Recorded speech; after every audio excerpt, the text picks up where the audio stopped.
ಸ್ನೇಹಿತರೆ ನಮಸ್ಕಾರ. ಕಿಶೋರ್ ರಾಚಯ್ಯ ಎಂಪವರ್ ಟಾಕಿಂದ. ಇವತ್ತು ಒಂದು ವಿಶೇಷವಾದ ಕತೆ. ಈ ಕತೆ ನಂದು ಕೂಡ ಅಲ್ಲ, ನಾನು ನನ್ನ ಫ್ರೆಂಡ್ ಒಬ್ಬ ನನಗೆ ಈ ಕತೆನ ಹೇಳಿದ್ದ. ತುಂಬ ಹ್ಯೂಮರಸ್ ಆಗಿರುವಂಥ ಸ್ಟೋರಿ, ಹಾಗಾಗಿ ನಿಮ್ಮ ಜೊತೆ ಹಂಚ್ಕೊಳ್ಳೋಣ ಅಂತ. ಒಮ್ಮೆ ದೇವರು ಎಲ್ಲ ಜೀವಿಗಳಿಗೂ ಆಯಸ್ಸನ್ನು ಡಿಸ್ಟ್ರಿಬ್ಯೂಟ್ ಮಾಡ್ತಾ ಇರ್ತಾನೆ. ಹಾಗಾಗಿ ಮೊದಲಿಗೆ ನಾಯಿನ ಕರೀತಾನೆ. ನಾಯಿನ ಕರೆದು ಹೇಳ್ತಾನೆ, ನಿನಗೆ 20 ವರ್ಷ ಆಯಸ್ಸು ಕೊಡ್ತೀನಿ. 20 ವರ್ಷದಲ್ಲಿ ನೀನು ಹೊರಗಡೆ ಕೂತ್ಕೊಂಡು, ಮನೆ ಆಚೆ ಕಡೆ ಕೂತ್ಕೊಂಡು ತಿನ್ಕೊಂಡು ಬೊಗಳ್ತಾ ಇರಬೇಕು ಎಲ್ಲರಿಗೂ ಅಂತ. ನಾಯಿ ಹೇಳುತ್ತೆ, 20 ವರ್ಷ ಬೊಗಳೋ ಕೆಲಸ ತುಂಬ ಜಾಸ್ತಿ, ಹಾಗಾಗಿ 10 ವರ್ಷ ನೀವೇ ಇಟ್ಕೊಳ್ಳಿ, ನನಗೆ 10 ವರ್ಷ ಕೊಡಿ ಸಾಕು ಅಂತ ಹೇಳಿ. ಸರಿ ಆಯಿತು. ನೆಕ್ಸ್ಟು ಮಂಗನ ಕರೀತಾನೆ. ಮಂಗನ ಕರೆದು, ನಿನಗೆ 20 ವರ್ಷ ಆಯಸ್ಸು ಕೊಡ್ತೀನಿ, ನೀನೆಲ್ಲರನ್ನೂ ಎಂಟರ್ಟೈನ್ ಮಾಡ್ತಾ ಇರಬೇಕು, ನಗಿಸ್ಬೇಕು, ಕುಣಿಸ್ಬೇಕು, ಆಟ ಆಡಿಸ್ಬೇಕು. ಕೋತಿ ಕೂಡ ಹೇಳುತ್ತೆ, ನನಗೆ 20 ವರ್ಷ ಆಟ ಆಡ್ಸೋಕ್ಕೆ ತುಂಬ ಕಷ್ಟ ಆಗುತ್ತೆ, ಹಾಗಾಗಿ ನನಗೆ 10 ವರ್ಷ ಸಾಕು ಅಂತ. ನೆಕ್ಸ್ಟು ಕತ್ತೆ ಕರೀತಾನೆ.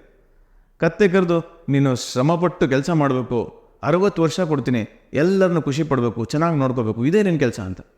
ಕತ್ತೆ ಹೇಳುತ್ತೆ, ಸ್ವಾಮಿ ಖಂಡಿತವಾಗ್ಲೂ ಆಗಲ್ಲ, ನನಗೊಂದು 20 ವರ್ಷ ಕೊಡಿ ಸಾಕು ಕೆಲಸ ಮಾಡೋಕ್ಕೆ, ಇನ್ನು 40 ವರ್ಷಗಳನ್ನು ನೀವೇ ವಾಪಸ್ ಇಟ್ಕೊಡಿ ಅಂತ.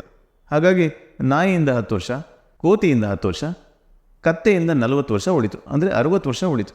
ನೆಕ್ಸ್ಟು ಮನುಷ್ಯನ ಕರೀತಾನೆ. ಮನುಷ್ಯನ ಕರೆದು, ನೀನೇನಿಲ್ಲಪ್ಪ, ತಿಂದು ಉಂಡು ಮದುವೆಯಾಗಿ ಆರಾಮಾಗಿರು, ಇದಕ್ಕೆ ನಿನಗೆ 20 ವರ್ಷ ಕೊಡ್ತೀನಿ ಅಂತ.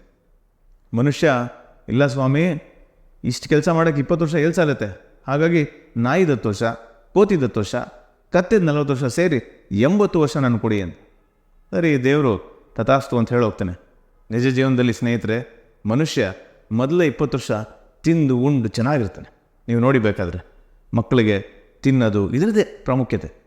ಇನ್ನು ನೆಕ್ಸ್ಟ್ 40 ವರ್ಷ ಕತ್ತೆ ಹಾಗೆ ದುಡಿತಾನೆ. ತನ್ನ ಕುಟುಂಬನ ನಡೆಸ್ಕೊಂಡು ಹೋಗ್ಬೇಕು, ಸಂಸಾರ ನಡೆಸ್ಕೊಂಡು ಹೋಗ್ಬೇಕು, ತಂದೆ ತಾಯಿನ ಸಾಕಬೇಕು. ಹಾಗಾಗಿ 40 ವರ್ಷ ಕತ್ತೆ ಥರ ದುಡಿತಾನೆ. ನೆಕ್ಸ್ಟು ಮರಿ ಮಕ್ಕಳಾಗ್ತಾರೆ. ಆ ಕೋತಿಯಿಂದ ಪಡೆದಂಥ 10 ವರ್ಷ ಮಕ್ಕಳನ್ನ ಆಟ ಆಡಿಸ್ತಾ ಇರ್ತಾನೆ. ಇನ್ನು ಉಳಿದ 10 ವರ್ಷ ಮನೆ ಮುಂದೆ ಕೂತ್ಕೊಂಡು ಹೋಗೋವರವ್ರಿಗೆಲ್ಲ ಬೊಗಳ್ತಾ ಕೂತಿರ್ತಾನೆ, ನಾಯಿ ಹಾಗೆ. ಎಷ್ಟು ಅದ್ಭುತವಾದಂಥ ಒಂದು ಸ್ಟೋರಿ, ನಮ್ಮ ನಿಜ ಜೀವನದಲ್ಲಿ ನಡೆಯುವಂಥದ್ದು.